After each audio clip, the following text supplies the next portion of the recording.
Pessoal, então, o trabalho que eu vou apresentar para vocês aqui, na verdade, é uma proposta conceitual, né? Proposta metodológica, não tem muito de novidade, na verdade, eu só organizei as ideias e a motivação desses trabalhos aqui foi justamente para eu me organizar, né? Eu organizar a minha ideia, e estruturar o meu workflow, né? O meu fluxo de trabalho aqui. E nesse processo de estruturar esse fluxo de trabalho, eu vi que de repente eu colocando isso no papel, organizando as ideias na forma de artigos, poderia ajudar é, alguns pesquisadores aí que têm menos familiaridade, né, com as ferramentas que eu vou apresentar, têm menos familiaridade, né, com a organização. Cada um tem a sua disciplina, sua organização, sua, mas dentro do processo que está exigindo cada vez mais, né, de publicação, principalmente se você for adotar mais a filosofia de ciência aberta, você tem que ter algumas padronizações, você tem que seguir algum rigor que, no primeiro momento, pode assustar muita gente, né, devido, às vezes, à complexidade técnica, à exigência de detalhes, e muitas vezes pode ser impeditivo para muitos, né? Se você for, por exemplo, dentro do pessoal da humanidades, que não tem uma formação em métodos, né, quantitativos, não tem formação, muitas vezes, em ferramentas de TI, enfim, pode complicar. Então a ideia era organizar né, organizar todo esse meu workflow e colocar no papel. E aí eu comecei a trabalhar com o professor Ricardo e dei a ideia, não sei se eu dei a ideia ou ele me deu a ideia, sei lá, surgiu no processo aí, juntamente com o curso aí que o Rodrigo participou, né, do ano passado, que é aí onde que, lá atrás, quando eu comecei a preparar o curso, que surgiu um pouco desse contexto, da motivação. Então, viemos juntos aí, e aí eu falei assim, vamos publicar isso aí em editoriais, né? A ideia era fazer um artigo, mandar para um congresso, depois desse congresso, né, ir para uma revista e tal, mas, então vamos fazer de via editoriais, 3 partes, vamos. E aí a gente publicou esse ano 3 editoriais, né, chamada aí Ciência Aberta em 3 atos, Fundações, Prática e Implementação. Cada ato, né, ser o que está aí no subtítulo. O primeiro ato seria os fundamentos da ciência aberta. A gente colocou aqui um pouco da história da crise da replicabilidade, né, da reprodutibilidade, que a gente tem vivenciado aí na ciência nos últimos anos, né, e chamamos aí os autores, quem estava lendo, para ação, né, para a gente mudar um pouco essa cultura e deixar o trabalho um pouco mais documentado, enfim, mais transparente e assim por diante. No estilo de editorial, né, pessoas? Então, cada editorial é um pouco mais curto que um artigo, 6 pagininhas, 7 pagininhas.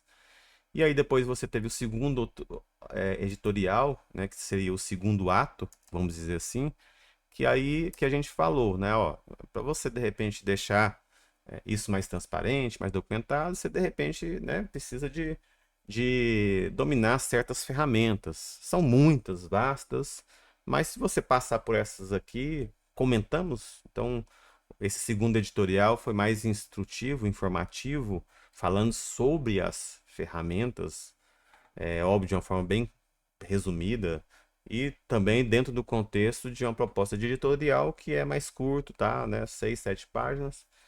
E aí depois, no terceiro editorial, que realmente foi a nossa proposta do arte, né? Que é o que eu vou apresentar aqui, que é a implementação.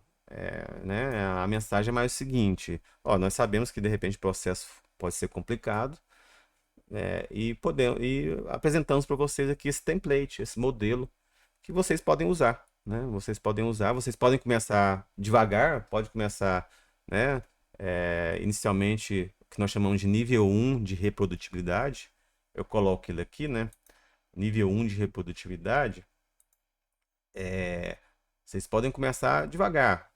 Começa no nível 1 de produtividade, né? Só pega essa estrutura de passos aqui, né? Faça uma boa documentação, porque né, tem alguns pressupostos nesse nível 1 que você tem que, se você estiver fazendo um trabalho quantitativo, não tem como fugir, né, pessoas? Tem um viés certo quantitativo, tanto eu como o Ricardo, mas a implementação desse nível 1 você pode pensar dentro do contexto de um trabalho qualitativo também, sem problemas. Mas o fato se você de repente pega essa proposta inicial só de estrutura de pastas, certo? Você faça uma boa documentação do seu trabalho, beleza? Segue algumas padronizações de literacia computacional, de programação. Usa o Tidyverse Style, né? O estilo de Tidyverse para escrever os nomes dos scripts, os comentários nos scripts, né? A lógica de programação, a programação funcional. Se você segue um pouquinho dessa padronização, estrutura a passo, você já tem um começo para reprodutibilidade. Você já tem um começo para tornar a sua pesquisa um pouco mais transparente, um pouco mais reprodutível. Mas é óbvio, né? O desejo é que você avance e com o tempo e aí, né? Você caminha aqui no nosso roadmap, você caminha aqui para usar outras ferramentas, como por exemplo, controle de versão, documentos dinâmicos, documentos reprodutíveis, por exemplo, né? A tecnologia um pouco mais nova aí, que tem substituído o R Markdown, que é o quarto, certo? Nos últimos 3, 4 anos aí tem crescido bastante, que é publicado pela POSIT, né? Do RStudio. Utiliza aí controle de ambiente, de dependências, né? Que é o pacote Env dentro do próprio RStudio. E aí você publica esse trabalho seu, não só como você está acostumado de pegar o doc, mandar para a revista, né, ou PDF, mandar para a revista, mas você publica não só o PDF, mas você publica também o HTML dele, deixa ele de forma dinâmica, você deixa tudo vinculado o trabalho, né, a escrita, né, o texto, o artigo, com os códigos, com os resultados, e a pessoa tem como, quem quiser, consegue ver todos os vínculos e auditar o que você fez do início ao fim, desde o início do processo até o final. E aí nós chamamos isso aí de nível adequado de reprodutibilidade, certo? Então, o nível adequado pararia ali. E aí depois, né, o padrão ouro, que seria realmente o controle total de reprodutibilidade, né? Aí o controle total está relacionado, inclusive, com a máquina que você fez, desenvolveu o seu trabalho, né? O sistema operacional, não só as dependências de pacotes, mas o próprio sistema operacional. Você usa a containerização, especificamente você faz uso aí opa, deixa eu, saiu aqui. Você faz uso aqui do Docker, né? Que é uma das opções de containerização do seu fluxo de trabalho. Então, esse que seria o roadmap do trabalho e da proposta, certo? Então, de forma bem contextualizada, e aí você tem aqui, por exemplo, né, você tem os três editoriais e aqui você tem o deploy do art, da proposta. Então, quando você seguir aqui nesse link, né, que depois vocês podem ver no editorial, mas posso passar para vocês depois também, você vê aqui a proposta, né, de um artigo sendo feito, né? Tem um vídeo aqui, que aproveitando o momento, né, que fiz por inteligência artificial, fiz aqui no Google, no notebook LM, vídeo de contexto. Esse contexto que eu acabei de fazer, eu fiz um vídeo aqui, né? Se alguém precisar aí, tem aí um vídeo em torno de 7 minutos para ver o contexto, certo? E quem quiser realmente aplicar, começar no nível adequado já, né? Eu vou mostrar aqui como você faria cada um dos níveis, mas no nível adequado você precisa de instalar, cadastrar, enfim, entender um pouco de algumas ferramentas. E aí essas ferramentas, por exemplo, vocês podem dar uma olhada nesse curso nosso aqui, ó. Inclusive está acontecendo agora, né? O curso de Open Science na prática, ou, né, um nome um pouco mais chamativo, Artigo à Prova de Futuro, Jornada de Open Science na Prática. É um curso que eu pretendo que seja recorrente ao longo dos anos, né, acontecendo pelo menos uma vez no ano. Aconteceu ano passado, no final do segundo semestre, e hoje, né, e nessa data também está acontecendo. Quem sabe se Deus abençoar e dar tudo certo, o ano que vem também, e assim por diante. E esse ano eu atualizei muito material. Mas, enfim, né? No curso lá, por exemplo, a gente tem os pré-requisitos, certo? Então, que eu parto desse pré-requisito aqui para não demorar muito e, enfim, a gente não perder tanto tempo com instalações, cadastros. Mas você né, facilitaria a sua vida se você, né, já tivesse o cadastro no GitHub, instalasse aí o Git. E para cada uma das ferramentas, instalações barra cadastro, eu tenho um vídeo que eu fiz, viu? Inclusive, eu atualizei alguns esse ano também. Zotero, como uma ferramenta acessória, não necessariamente você precisa dela, mas é uma mão na roda, né? Quem usa o Zotero aí sabe o que eu estou falando. OSF, se você vai deixar, né, no mínimo aí a estrutura das pastas disponíveis, transparentes e publicadas. Enfim, Zenodo também não necessariamente precisa, mas pode ser uma boa pedida. Instalação do RStudio, o Docker, que talvez a mais complicada aqui é o Docker, né? Que o pessoal talvez pode ter mais dificuldade. Tem a instalação dele aqui. E eu falo um pouco sobre máquinas virtuais, falei muito, demandei muito no curso de 2024. Mas esse curso de 2025 eu esqueci um pouco máquinas virtuais e estou focando, por exemplo, no Docker. Mas se você quiser instalar uma máquina virtual, isso que vocês estão vendo agora, essa apresentação aqui está dentro de uma máquina virtual Windows minha, certo? Não está no meu computador principal. Eu usei aqui como um sistema, separado, para não misturar com as minhas coisas aqui, enfim, e deixar tudo compartimentalizado nessa máquina virtual, tá? Então, tem aqui também. Mas, enfim, vamos supor que você quer começar agora e quer só usar a estrutura das pastas.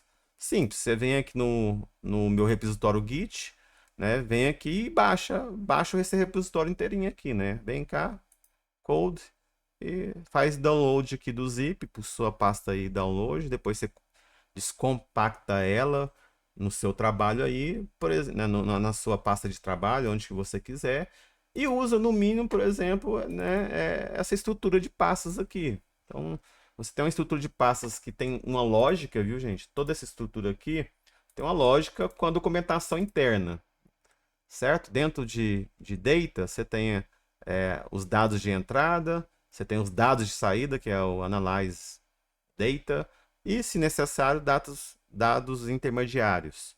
E cada pasta dessa tem uma documentação. Tá? Essa documentação foi feita para o ART, certo? Ela foi feita para o ART. Mas vocês podem aproveitar ela aqui e ver o que significa cada uma da proposta dentro daquela pasta e fazer essa documentação própria, certo? Aí eu tenho aqui uma receitinha de bolo, o que eu espero que você coloque em cada uma das pastas, tá?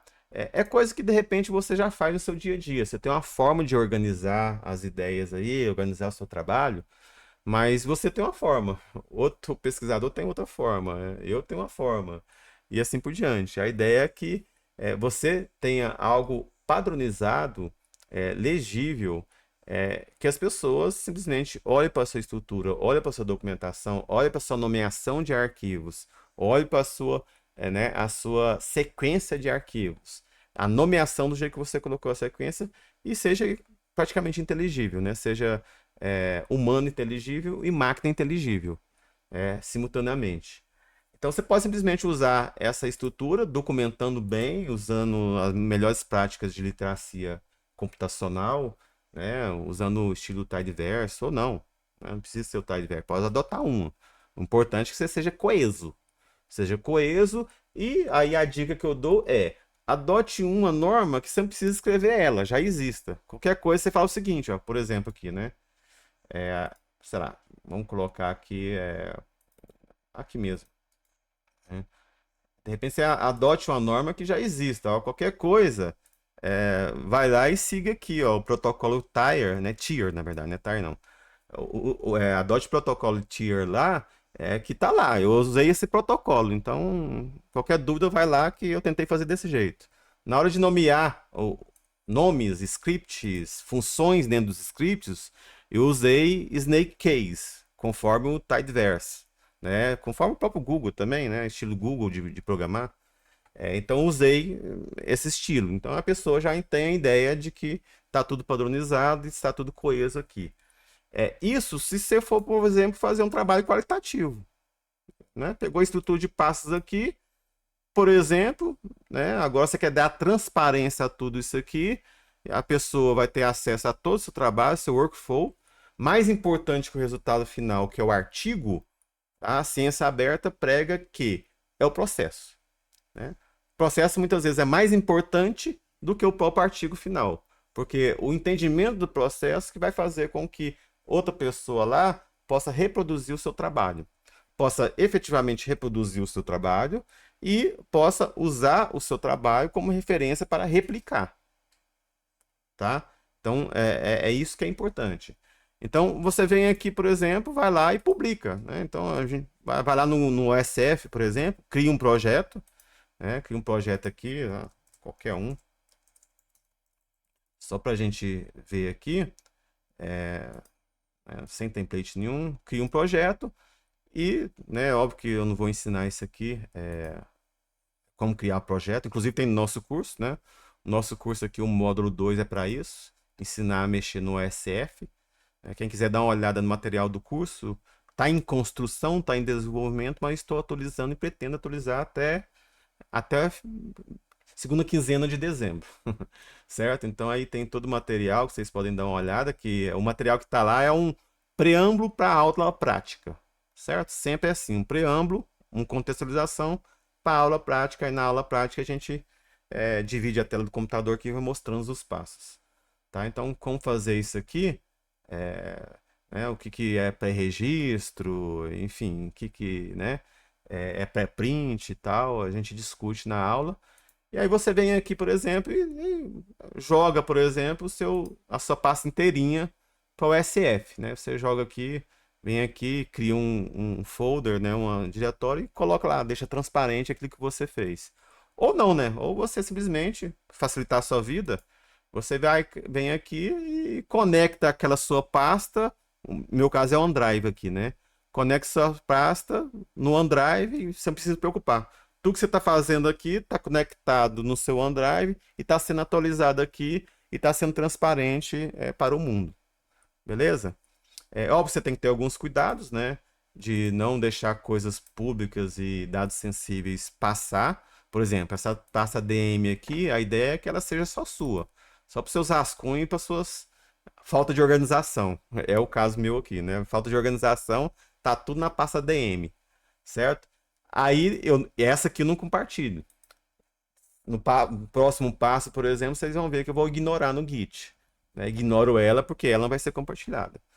Então, assim, até aqui eu não falei, né, praticamente de ferramenta nenhuma, só uma disciplina para você seguir, né, metodológica e prática para você fazer e depois disponibilizar de forma transparente para o mundo. Agora, se você quiser avançar mais, aí você vai ter que, né, aí tem um viés qualitativo que eu estou falando para vocês, né, porque eu apresento aqui o Art, por exemplo, no RStudio, certo? Aí se você quiser avançar mais, aí você tem que, né, ter uma ideia. Aqui eu uso o RStudio, mas poderia ser outra. Pegar né, o meu repositório ali e criar no seu repositório GitHub que você fez o cadastro, usar esse template aqui, né? Cria um repositório como template, certo? Aí ele vai ser seu, não é meu mais, é seu com todos esses dados aqui. E aí você vai lá e copia, né? Copia aqui o repositório para clonar ele, né? No seu RStudio, que já está configurado o Git, o GitHub. Inclusive, eu estou preparando aqui um videozinho aqui para ensinar isso que acabou ficando lá no pré-requisito. Eu ensino isso só na aula. Inclusive, vou ensinar, né? Terça-feira que vem. Então, você vai lá, copiou aqui o repositório seu, certo? O seu repositório no seu GitHub, que você fez né, o template dele aqui. Vai lá e cria um projeto dele, né? Criou um projeto dele lá, via Git, por exemplo, né? Via Git. Eu não vou criar aqui porque eu já criei, né? Eu não vou. Criou aqui, criou o projeto. Ele vai ter toda a estrutura do Art para você aqui, certo? Então tem toda a estrutura do Art com os arquivos necessários do Art para você. E aí, se você for usar, né, todos os pacotes que eu utilizei para construir o Art, né? Você simplesmente vem aqui no Renv, dois pontos, Restore. Então você vai restaurar todas as dependências de todos os pacotes que eu utilizei, as versões corretas, exatas que eu utilizei, né? Com o R exato, tudo exato. Quem trabalha com método quantitativo sabe qual que é, né, a chatice das dependências. Você tem que criar um ambiente e trabalhar daquele jeito por um bom tempo, sem mudar muita coisa, porque mudou uma versão de um software, de repente um script seu que não estava funcionando, deixa de funcionar. Por exemplo, né, esse aqui mesmo, eu tive uns percalços aqui na hora de atualizar um pacote, porque né, foi feito um 4.4.1, aí depois eu atualizei para o 4.5.1, que é o R, né? Tive alguns problemas, tive aqui, né, umas contrariedades de ajustar. Então, assim, realmente é uma chatice a questão da dependência dos pacotes. Aqui não vai precisar porque eu já restaurei, né? Quando eu restauro, o que significa? Eu vou instalar para meu projeto, o meu projeto, todos os pacotes que estão listados aqui nesse arquivo aqui, ó, Renvlock. Tá tudo aqui, beleza? Então você tem aqui a versão do R que eu utilizei, onde foi baixado, né? E todos os outros pacotes necessários para criar o, o, esse projeto, né? Por quê? Porque o Renv, né? O controle de ambiente que você habilita aqui, ó, pacote, opções, já vem habilitado, mas se você precisar habilitar né, desculpa, no seu projeto, nas opções de projetos e aqui, ó, environment, ou seja, você vem aqui, coloca e usar o Renv nesse projeto. Ou se simplesmente você vai criar também, né? Na hora de você criar um projeto, você já pode criar qualquer projeto, que seja quarto, por exemplo, né? Você já pode criar com o Renv também, com controle de ambiente, certo? Então, assim, dica super importante quando você estiver trabalhando com o RStudio. Sempre abrir um projeto. Sempre, sempre, sempre. Evita problemas com caminhos absolutos. Sempre trabalha com caminhos relativos. Você já habilita o controle de ambiente, de dependências. E aí, né, avançando, você também pode habilitar, instalar antes, né, habilitar o Git para fazer o versionamento, certo? Habilitar o Git, fazer a conexão do Git seu aqui, RStudio, com o GitHub, né? Você cria uma chave aqui, vai lá no seu GitHub e coloca essa chave, por exemplo, né, lá nas suas configurações. Criou aqui, né, aquela chave que você criou, você simplesmente. Agora estou mostrando aqui no vídeo, né? Mas eu vou ter que apagar isso aqui depois. Só deletar e criar outra.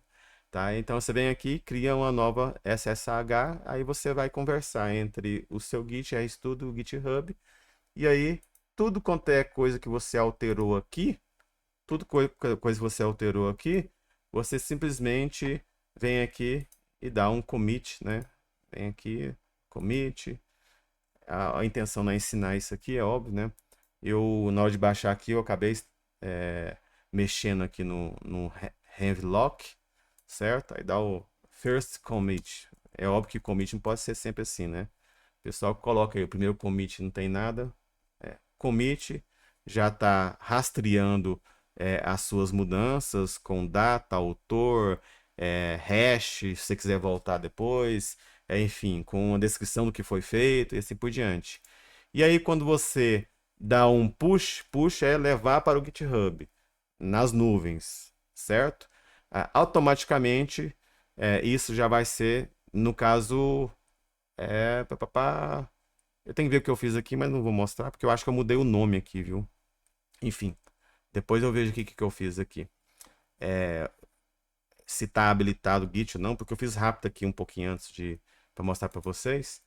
Mas o fato é, você subiu, ou deu o push aqui, tá? Deu o push aqui, automaticamente o trabalho, automaticamente não, depois de 10, 12 minutos, porque eu configurei no GitHub, eu configurei no GitHub Actions, aí eu tinha que instalar um punhado de software antes, e tem um software lá, tem um pacote lá, que é o TextLife, do LaTeX, que demora uns 10 minutos para instalar, então depois de uns 10 minutos, 12 minutos, pelo GitHub Actions, você vai ver ele publicado como esse trabalho aqui, né? Como esse trabalho aqui. Você pode ver ele publicado também, é óbvio, né? Internamente, no seu computador. Basta você renderizar o projeto. Né? Dá um quarto render aqui, por exemplo. Ele vai renderizar o projeto, criar essa pastinha docs aqui, ó. Vai criar internamente a pastinha docs. E aqui vai demorar um pouco porque é a primeira vez que eu habilito esse nessa pasta aqui, né, o docs. Então ele vai renderizar. Essa renderização está fazendo o quê? Está pegando os arquivos que você mexeu, por exemplo, a introdução do seu artigo, certo? Escrevendo aqui via Markdown, é óbvio, né? A introdução do seu arquivo aqui. E está criando os arquivos, né? Em PDF, em HTML e assim por diante. Certo? Aí eu fiz algumas automações interessantes aqui para deixar o trabalho mais limpo, mais rápido, certo? Aí, por exemplo, né? Você criou essa arquivo docs aqui, ó. Dentro dele tem a publicação do seu trabalho. Por exemplo, se a gente abrir aqui o index, que é o padrão, né, de home, vamos abrir aqui no nosso web. Então, estou abrindo aqui no meu computador, viu? Não está nas nuvens, não. Tá aqui, ó. User, Psycho, OneDrive, tá no meu computador. Tá aqui, ó. Então, esse aqui é o seu artigo. Seu artigo do jeito que você escreveu o abstract, a introdução, do jeito que você escreveu, certo? Inclusive, na introdução do art tem essa figurinha aqui que é interessante, se vocês darem uma olhada, para ver como que se organiza as pastas lá da estrutura do protocolo tier, certo? Aí tem aqui uma lógica, aqui um resumo. E o arquivo, por exemplo, PDF, né? Aquele que você vai mandar para a revista, por exemplo, né? Tá aqui, publicado, o arquivo PDF sai tudo automático, tudo linkado, não precisa preocupar com se você usar o Zotero, não precisa preocupar com se é APA, BNT, o que for. Ah, eu não gostei desse modelo aqui, não. O journal que você vai enviar tem um modelo LaTeX, você vai lá e usa esse template e não precisa se preocupar. Né? 10 mil templates diferentes, você vai lá e pega. Você muda esse template do jeito que você quiser, certo? E é isso aí. Esse seria o nível adequado, que daria já um bom trabalho, vamos dizer assim, né? Aí, se de repente você quer, não, quer deixar reprodutivo tudo, né? Não só os pacotes, né? Mas não só o ambiente as dependências de pacotes, mas o próprio sistema profissional que pode dar problema também. Ah, eu fiz no Linux, o cara vai fazer no Windows, o outro faz no Mac, assim por diante. E dentro do próprio né, Linux barra Windows, tem forma de encriptar diferente, né? Um é binário, o outro não, enfim, aí pode dar problema. Eu enfrentei isso aqui. Né? Eu tenho um sistema Linux aqui interno, VM, é, tá? Já deu problema aqui o fato de eu fazer o mesmo pacote, o RStudio, R4.51, só que você faz e trabalha no Linux e no Windows. Aí você dá o conflito lá e o OneDrive, por exemplo, acusa um punhado de erro aqui, você tem que tirar do OneDrive, senão dá pau. E na hora de compilar é outro, enfim. Tá? Então, você quiser fazer vamos dizer assim, né, um pacotamento completo, aí você usa né, você usa, aqui tá aquele arquivo que eu baixei, né? Você usa o Docker. Que aí eu configurei para você aqui, ó, que é a containerização. Você pode, de repente, trabalhar normal, né, ao longo de 1 ano, 2 anos fazendo um artigo. Aí no final, que está prontinho o artigo, agora deixa eu empacotar ele. Vou empacotar ele desse jeito aqui, seja para deixar transparente o meu trabalho, seja para eu precisar daqui 1 ano, quando o revisor, né, falar alguma coisa, eu saber o que eu fiz e poder executar tudo novamente. Certo? Então, assim, eu vou empacotar tudo numa imagem, certo? Uma imagem que eu vou criar, e aí qualquer um vai acessar aquela imagem que é exatamente o ambiente que eu desenvolvi o trabalho. Então, você pode deixar para fazer por último.